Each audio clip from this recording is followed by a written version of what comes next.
बीते बुधवार को महाराष्ट्र के कोल्हापुर में हुई हिंसा थम तो चुकी है, लेकिन पूरे राज्य में इस घटना पर सियासत तेज हो गई। यही सियासी संग्राम शुक्रवार को भी जारी रहा, जहां एआईएमआईएम चीफ असदुद्दीन ओवैसी समेत कई नेताओं ने इस हिंसा पर अपनी प्रतिक्रिया दी।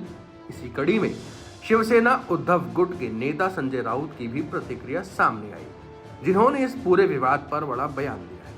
दरअसल संजय राउत ने इस पूरी हिंसा के लिए बीजेपी को जिम्मेदार ठहराया है। उन्होंने सवाल उठाया कि कोल्हापुर में जिस तरह से दंगे भड़के हैं या भड़काए गए हैं, उसके पीछे कौन है। 400 साल पहले जिस औरंगजेब को महाराष्ट्र में दफनाया गया, उसे अब राजनीतिक स्वार्थ के लिए जिंदा कर दिया गया है।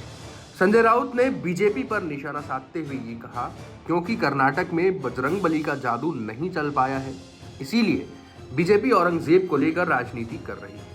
इसके लिए बीजेपी ही जिम्मेदार है। इस दौरान उन्होंने ये भी कहा कि पोस्टर लगाने वालों को ठोक देना चाहिए, जैसे यूपी में कर रहे हैं। मुंबई में मीडिया से बात करते हुए राउत ने कहा कि कोल्हापुर झड़प के लिए राज्य सरकार जिम्मेदार है। इसके लिए राज्य का गृह विभाग और मुख्यमंत्री जिम्मेदार है। महाराष्ट्र में 400 साल बाद भी औरंगजेब के नाम पर हिंसक घटनाएं हो रही हैं। औरंगजेब को फिर से जिंदा किया जा रहा है और फिर से राजनीतिक लाभ के लिए ये सब हो रहा है। दरअसल दो समुदायों के बीच ये पूरा विवाद एक व्हाट्सएप स्टेटस को लेकर शुरू हुआ था, जिसमें 3 युवकों ने औरंगजेब की तारीफ की थी। ये स्टेटस वायरल होने के बाद कुछ हिंदू संगठनों ने कोल्हापुर बंद का आह्वान भी किया था, जिसके बाद हजारों की संख्या में हिंदू कार्यकर्ता छत्रपति शिवाजी महाराज चौक पर बुधवार को एकत्रित हो गए।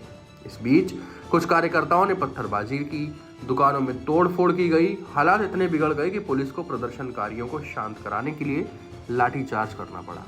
बताया जा रहा है कि वायरल होने वाले बवाली व्हाट्सएप स्टेटस को डालने वाले तीनों नाबालिग युवकों के खिलाफ एफआईआर दर्ज की गई थी, लेकिन हिंदू संगठनों ने तीनों के खिलाफ कड़ी कार्रवाई और सड़कों पर उतरकर प्रदर्शन किया और मांग की, जिस पर पूरा विवाद हुआ।